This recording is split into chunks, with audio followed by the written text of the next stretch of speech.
Hey YouTube, this is your girl Janae of All Things Janae, and welcome back to your favorite channel. And today I'm going to be showing you guys how I make my cotton hoodies with HTV vinyl, which I have two colors because the design I'm doing is not really complex, but it requires for both these colors. A Cricut Air 2, a heat press, I'll show you guys later of course, and a computer. And it's so easy. I promise to make it always make my tutorials so easy. A caveman can literally do it.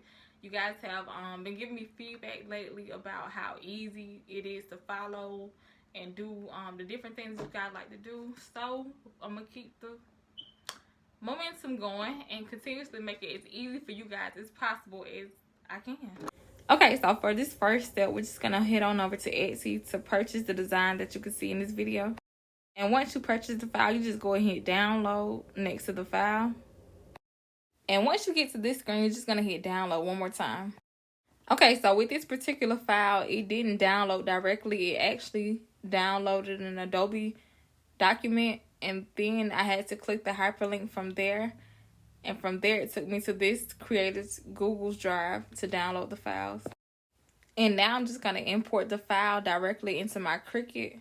As you can see here, just select browse or even just drag and drop the file. Okay, once the file has been imported and you get to this screen, you're going to select simple, only because it's just two different colors of vinyl. And then hit continue. Your screen should say cut image like this one, and also be highlighted, and then you just hit continue. Next, just select the uploaded image and then import it over into your canvas. Okay, once the image is imported into your canvas, you're just going to go over to your left hand side where it says templates, and then you're going to click on that icon, and then you're going to scroll through. And of course, in this instance, we're just going to scroll down till we get to the hoodie, and then import it into your canvas as well. And from there, I just went ahead and dragged the design out. And I only zoomed in just for guesstimation purposes. Okay, once I zoomed in, I went ahead and resized my design in order to get a good fit for my hoodie. Okay, so once I was done resizing my design in order to fit my hoodie, I just went over to the right hand side and selected the layers.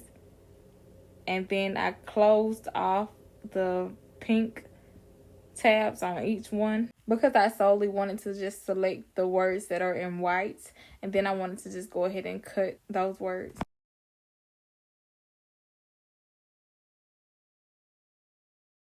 Okay, now that I have deselected all of the pink dollar signs, I'm just going to go ahead and select all of the white writing, right click, select attach, and then click make. Okay, and once you do that, it should look like this. And you just want to scroll down to your left-hand side and slide that mirror icon, because you always want to mirror your image when it comes to cutting HTV vinyl.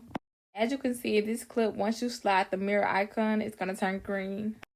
And of course, your words will also be reversed as well. But next, you're just going to go ahead and hit continue, and then you should see this screen where it has all of your settings. And here you can choose to either use iron-on or vinyl. I typically use vinyl, but iron-on is just as good. You also have the option to go down to number 3 and put it in fast mode.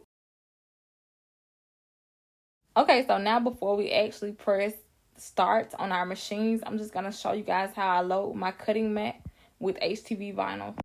And of course, the first step, what you guys just saw me do, was to just remove the film from your actual cutting mat.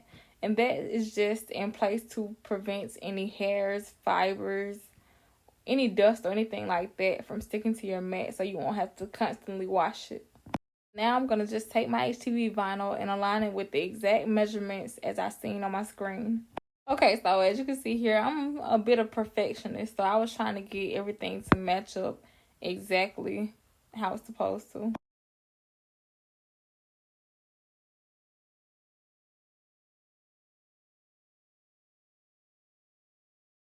And now I think we're all set and ready for our first cut. Okay, so now you're just going to slide your cutting mat into the grooves on your Cricut like this. And next, once you check to make sure you have everything positioned correctly like this, you're just going to go ahead and change your settings to vinyl. And then you're going to hit the first flashing button, which is the feed button. Once that is configured, the second button will begin flashing, and you can just select that to begin your process of cutting. And now you just sit back and watch the machine do all the work. And of course, I went ahead and just sped it up for you guys. And while your Cricut is cutting, your computer should look like this.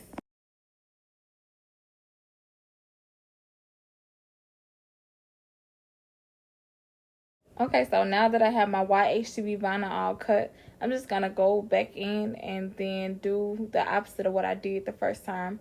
And I'm just going to deselect all of the white and select all of the pink.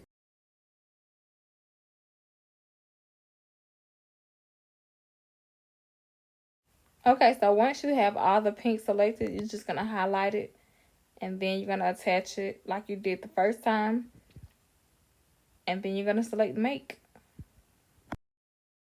And we're back at this screen again. And now we're just going to mirror our image and go ahead and hit continue. Next, I just loaded my hot pink vinyl onto the mat and then just begin cutting.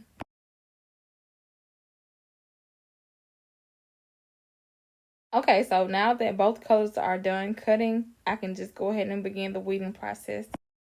And the way that I always start my weeding is to go to the very corner and just pull from that corner and just work my way throughout the different designs. Of course, not messing up any of the letters or whatever I cut. And I just continue that process throughout until I'm completely done. Of course, this clip is sped up, but I'm sorry, guys. I didn't realize that some of my vinyl was actually out of the frame during that time. You guys can still get a pretty good glimpse of exactly what I was doing. And now that that's complete, I'm just going to go ahead and weed the vinyl for the pink. And of course, with the pink, the process is the exact same, but the only difference is I just cut out that small portion and save the rest of my pink vinyl because I'm not going to waste all of that. With that being said, I have tons of scrap vinyl. What do you guys do with all your scrap vinyl? Please comment down below. And of course, with this one, it wasn't very much to weed.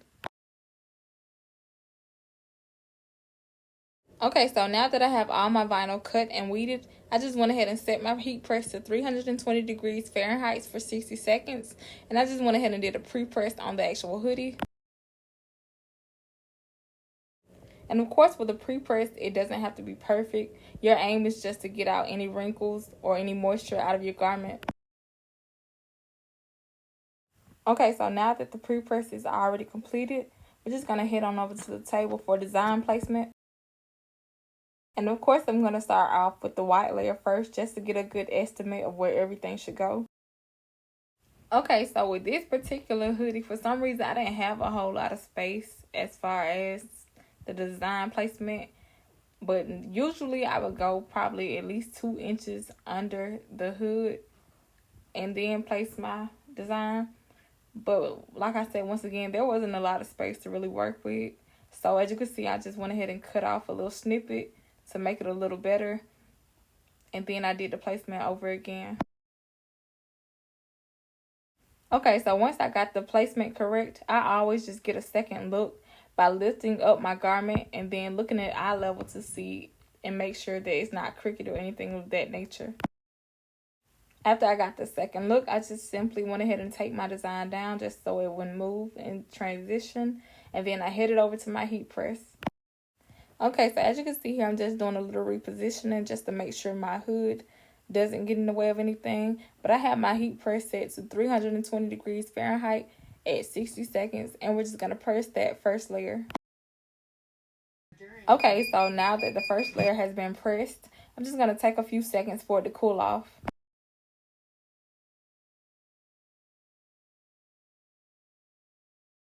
Okay, so once the first layer was cool, I just went ahead and peeled the film back. When you remove the film, you want to always make sure that all the letters or whatever design you have is always secured. If it's not, place the film back down or a sheet of parchment paper and give it another press. Okay, so now I have the perfect placement for my second layer. But for my first layer, I'm just going to go back and place the film over it just to keep anything from happening to that. And we're going to complete the same process. When you're doing layers like this, you always want to keep them covered as you're pressing the next layer.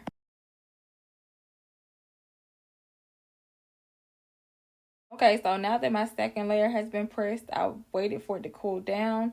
As you can see, I'm feeling to see if it's still hot, and it's not. So I'm just going to go ahead and pull that film back.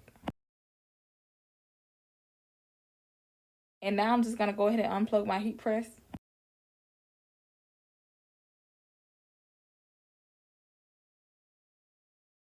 And there you have it, the languages I speak: cash, credit card, bank, wire, Cash App, Venmo, and PayPal. As always, thanks for watching it, and don't forget to like, comment, and subscribe. Hoodie found me. Shoot, I can't even let y'all see it. Languages I speak: cash, credit card, bank, wire, Cash App, Venmo, and PayPal.